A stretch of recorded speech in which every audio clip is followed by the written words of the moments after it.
ಈ ಸಂಸತ್ತಿನ ಕಡೆಗೆ ಈ ರೀತಿ ಹೊತ್ತಿಗೆಯನ್ನು ಹೊತ್ಕೊಂಡು ಕೈ ಬರಗಳನ್ನ ಯಾಕೆ ತೋರಿಸ್ತಾ ಇದ್ದೀರ ಅಂತ ಹೇಳಿದಾಗ ಡಾಕ್ಟರ್ ಬಾಬಾ ಸಾಹೇಬ್ ಅಂಬೇಡ್ಕರ್ ಅವರು ಅಂತ ಹೇಳಿರ್ತಾರೆ, ಎಲ್ಲಿವರೆಗೆ ಈ ಸಂಸತ್ತಿನಲ್ಲಿ ಕುಂತಿರ್ತಕ್ಕಂಥ ಜನಪ್ರತಿನಿಧಿಗಳಿದ್ದಾರೋ, ಜನರಿಂದ ಜನರಿಗೋಸ್ಕರ ಜನ ಸರ್ಕಾರವನ್ನು ಮಾಡ್ತಕ್ಕಂಥ ಜನಪ್ರತಿನಿಧಿಗಳು ಏನಿದ್ದಾರೋ, ಎಲ್ಲಿವರೆಗೆ ನನ್ನ ಸಂವಿಧಾನವನ್ನು ಗೌರವಿಸ್ತಾರೋ, ಎಲ್ಲಿವರೆಗೂ ಗೌರವದಿಂದ ಈ ಸಂವಿಧಾನದ ರೀತಿ ನೀತಿಗಳನ್ನು ಅಳವಡಿಸಿಕೊಂಡು ಪ್ರಜಾಪ್ರಭುತ್ವವನ್ನು ನಡೆಸಿಕೊಂಡು ಹೋಗ್ತಾರೋ ಅಲ್ಲಿವರೆಗೆ ಈ ಭಾರತ ದೇಶಕ್ಕೆ ಯಾವುದೇ ರೀತಿಯಾದಂತಹ ಕಳಂಕ ಅಥವಾ ಯಾವುದೇ ರೀತಿಯಾದಂತಹ ತೊಂದರೆ ಬರಲಾರದು. ಹಾಗಾಗಿ ಸಂವಿಧಾನವನ್ನು ಗೌರವಿಸಿ ನಡೆದರೆ ಪ್ರಜಾಪ್ರಭುತ್ವವು ನಿಶ್ಚಿಂತವಾಗಿರುತ್ತೆ, ಅದು ಜೀವಂತವಾಗಿರುತ್ತೆ ಅಂತಕ್ಕಂಥ ಮಾತನ್ನ ಹೇಳ್ತಾರೆ.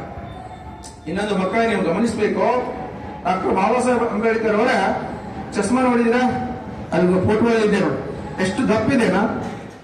ಆ ಚಸ್ಮಾ ಹಾಕೊಳ್ಳೋದಕ್ಕೂ ಒಂದು ಅವರ ದೃಷ್ಟಿಕೋನದ ಬಗ್ಗೆ ಮಾತಾಡ್ತೀನಿ ಮಕ್ಕಳೇ.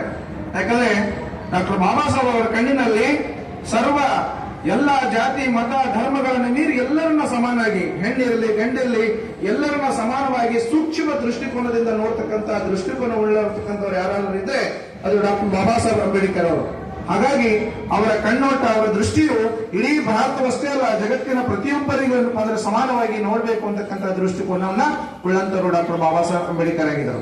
ಆಮೇಲೆ ಇನ್ನೊಂದು, ಅವ್ರು ಯಾವ ರೀತಿ ನಿಂದುತ್ತಾರೆ ನೋಡಿ, ಹಲವಾರು ಮೂರ್ತಿಗಳಿದ್ದಾವೆ, ಅವರು ದಿಟ್ಟವಾಗಿರ್ತಕ್ಕಂಥ ಹೆಜ್ಜೆ ನಿಂತಿದ್ದಾರೆ. ಈ ರೀತಿ ಒಂದು ಕಾಲನ್ನ ಮುಂದಿಟ್ಟು ಈ ಕೈ ತೋಳುಗಳನ್ನ ತೋರಿಸ್ತಿರ್ತಾರೆ.